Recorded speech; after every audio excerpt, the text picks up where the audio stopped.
Doctor Ajay Hadiya जी। बहुत स्वागत करना चाहूंगी सर आपका मंच पर। डॉक्टर अजय हाडिया जी हमारे साथ चर्चा में होंगे, कैंसर स्पेशलिस्ट और एमडी हैं, देवी अहिल्या कैंसर हॉस्पिटल से हैं। डॉक्टर अजय, आपसे मेरा सवाल है, क्योंकि हम स्वास्थ्य की बात कर ही रहे हैं और सबसे चिंताजनक बीमारी एक आजकल है कैंसर। आज के डेट में जब ये भी माना जा रहा है कि अन्य देश ऐसे भी हैं जहां पर इसके लिए वैक्सीनेशंस हैं, तब भी भारत में अभी हम कैंसर को लेकर बहुत डरते हैं। हर परिवार में अगर कोई कैंसर का पेशेंट मिल जाए तो डर का माहौल बन जाता है। इसको नष्ट करने के लिए, इसको लेकर क्या संदेश है आपका? नमस्कार। देवी अहिल्या हॉस्पिटल इंदौर अपने यूनिक ट्रीटमेंट के द्वारा कैंसर के क्षेत्र में पूरे मध्य प्रदेश नहीं, पूरे भारत नहीं, पूरे विश्व में अपनी एक पहचान बनाई है। हमारे द्वारा बिना कीमोथेरेपी, बिना रेडिएशन, बिना सर्जरी के कैंसर का इलाज किया जाता है। जैसे कि आपने बताया कि कैंसर इस समय एक भयानक बीमारी के रूप में उभर रहा है। हमारे देश में लगभग 17 से 18 लाख मरीज हर साल कैंसर रोगग्रस्त होते हैं। मध्य प्रदेश में भी लगभग 1 लाख के आसपास हो रहे हैं। और मध्य प्रदेश की बात करूं तो हर 10 मिनट के अंदर एक व्यक्ति की मृत्यु हो रही है और हर 10 मिनट के अंदर 2 से 3 पेशेंट नए कैंसर के डायग्नोस्ड हो रहे हैं।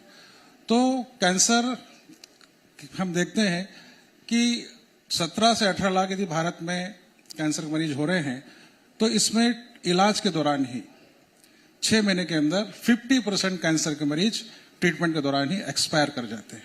ये बहुत ही दुखद बात है कि हमने सर्जरी की है, हमने कीमोथेरेपी की है, रेडिएशन की है और ये पूरा इलाज ही बहुत ही तकलीफदायक होता है और इस स्थिति के अंदर मरीज 6 महीने के अंदर 50% मरीज एक्सपायर कर जाते हैं। तो आज भारत सरकार, साथ में मध्य प्रदेश सरकार को भी सावधान होने की आवश्यकता है, क्योंकि हमने कोविड पे हम देखते हैं कि कोविड जब भी सर्दी खांसी जुकाम होता है और ऋतु चेंज होती है तो हम लोग बोलते हैं कोविड फिर बढ़ रहा है, परंतु कैंसर इतना बढ़ रहा है इसके लिए सरकार अभी भी सावधान नहीं है। तो मध्य प्रदेश सरकार, साथ ही भारत सरकार को इस कैंसर को समाप्त करने के लिए, कैंसर से बचाव के लिए आगे आने की आवश्यकता है। तभी स्वस्थ मध्य प्रदेश होगा और तभी स्वस्थ राष्ट्र होगा। तो इस मंच के द्वारा में हमारे अभी बीच हमारे मध्य प्रदेश के चिकित्सा शिक्षा मंत्री, स्वास्थ्य मंत्री मौजूद रहे हैं। उनसे मैंने निवेदन भी किया है कि सरकारी अस्पताल के अंदर हम इलेक्ट्रोपैथी सिस्टम मेडिसिन से ट्रीटमेंट कर रहे हैं, तो आप सरकारी अस्पतालों के अंदर यदि हमारे ट्रीटमेंट को लागू कर दें और क्लिनिकल ट्रायल यदि आप कर दें तो हमारे पास ऐसे मरीज आते हैं जो बहुत पेन में होते हैं, बहुत दर्द में होते हैं। एक स्टेज ऐसी आती है कीमोथेरेपी के बाद, रेडिएशन के बाद कैंसर का इलाज संभव नहीं होता है, तो उस समय पेशेंट को मॉर्फिन पर डाल देते हैं। हमारा जो ट्रीटमेंट है, हमारे पास ऐसे मरीज आते हैं जो कीमोथेरेपी ले चुके होते हैं, रेडिएशन ले चुके होते हैं, पेशेंट नेक्रोसिस में चला जाता है, बहुत पेन में होता है और मॉर्फिन स्टार्ट कर देते हैं जी। उस स्टेज में मरीज हमारे पास आते हैं और हम उनको हमारी ही इलेक्ट्रोपैथी मेडिसिन द्वारा हम उनका ट्रीटमेंट करते हैं, उनका पेन हम कम करते हैं, उनकी लाइफ प्रोलॉन्ग करते हैं और कई मरीज ऐसे हैं जो कैंसर से ठीक भी हुए हैं। लेकिन अजय जी, मैं ये भी जानना चाहूंगी कि जड़ क्या है, कैंसर होता कैसे है? क्योंकि अमूमन लोगों को पता ही नहीं चलता इनिशियल स्टेज में कि वो कैंसर बीमारी से जूझ रहे हैं। मैं एक और ऐड कर देती हूँ सर, दर्शकों की जानकारी के लिए मैं पूछना चाहूंगी आपसे, कैंसर ग्लैंड क्या हमारी बॉडी में पहले से ही होता है मौजूद? ये मैंने पढ़ा। देखिए, मैं कहना चाहूंगा कि हमारा जो पूरा शरीर है वो सेल्स से बना हुआ है और सेल्स की वृद्धि 24 घंटे हमारे शरीर में हो रही है। जब अनकंट्रोल्ड सेल्स का डिस्ट्रीब्यूशन होता है हमारे शरीर में तो वहाँ लीजन और गांठ के रूप में ये बीमारी होती है।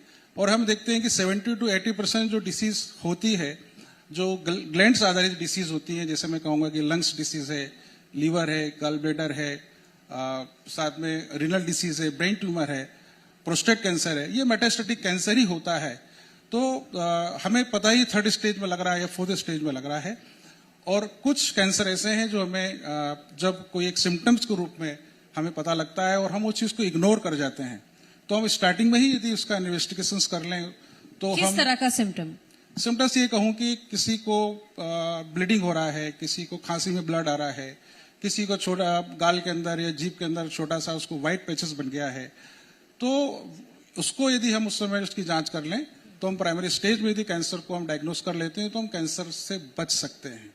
और दूसरा, यदि मेटास्टेटिक स्टेज में कैंसर होता है तो उस स्टेज के अंदर हम हमारी जो इलेक्ट्रोपैथी मेडिसिन से उस पेशेंट्स की लाइफ प्रोलॉन्ग कर सकती है। और ऐसे भी कैंसर के मरीज हमारे पास क्लिनिकल ट्रायल है कि मेटास्टेटिक स्टेज के कैंसर भी ठीक हुए हैं। तो कैंसर को हर स्टेज में ठीक किया जा सकता है। मैं ये भी कहूंगा कि हम जैसे कैंसर का नाम सुनते हैं तो कैंसर से हमें डर लग जाता है, भय लग जाता है, और ऐसा लगता है कि अब हमारा जो मरीज है वो अब ज्यादा समय तक जीवित नहीं रहेगा, तो हम पहले ही हार मान लेते हैं। तो हमें हार नहीं मानना है, हमें लड़ना है, और यदि हम लड़ेंगे तो निश्चित है कि हम उससे जीत भी सकते हैं। पेशेंट का भी मेंटली प्रिपेयर होना उसको लेकर बहुत बहुत जरूरी जरूरी होता है। अजय जी, मैं आपसे सवाल लेना चाहूंगी, क्योंकि ऐसा नहीं है कि हमारे देश में कैंसर का सफलतापूर्वक इलाज हो नहीं रहा है, क्योंकि मुझे लगता है कि ये मैसेज सही से कन्वे नहीं हो रहा है भारतीयों को। सबके दिमाग में ये है कि भारत में तो कैंसर का इलाज है ही नहीं, आपको विदेश ही जाना पड़ेगा। तो मुझे लगता है कि इस क्षेत्र में ज्यादा काम करने की जरूरत है कि लोगों के दिमाग में ये आए कि भारत में भी संभव है, भारत में भी अच्छे हॉस्पिटल हैं कैंसर के इलाज के लिए। मैं इस बारे में कहना चाहूंगा कि कैंसर का जो इलाज है पूरे दुनिया में एक ही इलाज है। वो अमेरिका में इलाज कराएं, यूके में इलाज कराएं, दिल्ली में इलाज कराएं या मुंबई टाटा में इलाज कराएं, कीमोथेरेपी, रेडिएशन एंड सर्जरी। और तीनों ही प्रकार के इलाज के अंदर हम देखते हैं कि पेशेंट 6 से 1 साल के अंदर एक्सपायर कर जाते हैं, क्योंकि सर्जरी कैंसर का इलाज ही नहीं है। जितना हम कैंसर को छेड़ते हैं उतना ही कैंसर बढ़ते जाता है। हम आए दिन देखते हैं कि ब्रेन ट्यूमर का हमने सर्जरी की, 2 महीने बाद दोबारा से फिर इडेमा हो गया, दोबारा से डॉक्टर बोलते हैं कि फिर सर्जरी करना है। हमारे पास ऐसे मरीज आते हैं जिनकी 3-3 बार सर्जरी कर दी जाती है, 2 बार रेडिएशन कर दिया जाता है। तो कहीं भी इलाज कराएं, हम टाटा में इलाज कराएं या अमेरिका में इलाज कराएं, कैंसर का इलाज 3 ही प्रकार से है। हम जो इलाज कर रहे हैं, हमारा जो इलाज है इलेक्ट्रोहोम्योपैथी सिस्टम मेडिसिन, जिसमें किसी प्रकार का पेन नहीं है। हम जैसे कहते हैं कि हम कीमोथेरेपी ले रहे हैं तो पेशेंट को बहुत तकलीफ हो रही है, फायदा हो रहा है परंतु तकलीफ ज्यादा हो रही है, परंतु हमारा शरीर की इम्यूनिटी कीमोथेरेपी कम कर देती है। और पेशेंट को फिर दोबारा से यदि तकलीफ रिकरेंस होता है तो फिर हम कीमोथेरेपी देने लायक भी नहीं होते हैं। उस समय डॉक्टर्स बोलते हैं, ऑन्कोलॉजिस्ट बोलते हैं कि अब इनकी सेवा करिए जितने समय तक ये लाइफ जी सकें, परंतु पेशेंट उस समय बहुत पेन में होता है, तो उसके लिए तो 24 घंटे निकालना मुश्किल है।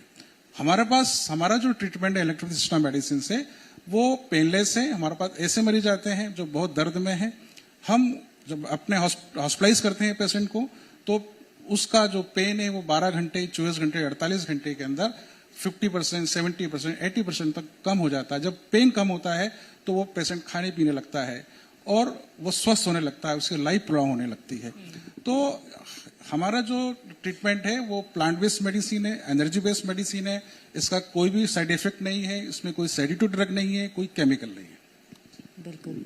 और लोग एक बार मुझे लगता है लोगों को ट्राई भी करना चाहिए, क्योंकि अगर कई बार ऑपरेशंस उनके साथ छेड़छाड़ अगर इस तरह के हानिकारक परिणाम देता है तो निश्चित रूप से उस ओर नहीं बढ़ना चाहिए लोगों को, और ये जागरूकता करने वाली बात भी। और अजय हाडिया जी को मैं मंच पर बुलाना चाहूंगी। Doctor Ajay Hadiya ji, please sir आप मंच पर आइए।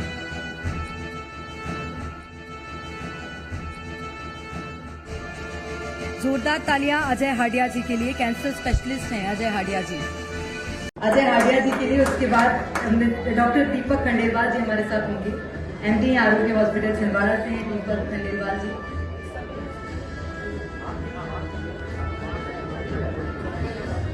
बहुत शुक्रिया अजय जी आपका। और दीपक खंडेलवाल जी हमारे साथ मंच पर होंगे। दीपक खंडेलवाल जी एमडी हैं आरोग्य हॉस्पिटल छिंदवाड़ा से हैं।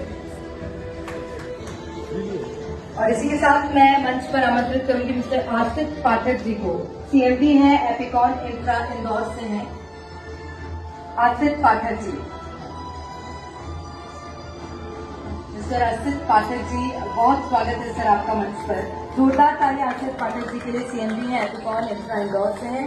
आशाहीन कैंसर रोगियों के लिए आशा की एक नई किरण, देवी अहिल्या कैंसर हॉस्पिटल इंदौर, जहां संभव है कैंसर का इलाज बिना कीमो, बिना रेडिएशन। दर्द से तड़पते कैंसर मरीजों को इलेक्ट्रो होम्योपैथी हर्बल मेडिसिन द्वारा अब तुरंत राहत। यहाँ पर मशहूर कैंसर रोग विशेषज्ञ डॉक्टर अजय हाडिया के मार्गदर्शन से अब तक हजारों कैंसर मरीज ले चुके हैं स्वास्थ्य लाभ। Devi Ahilya cancer hospital Indore, call 9584040131।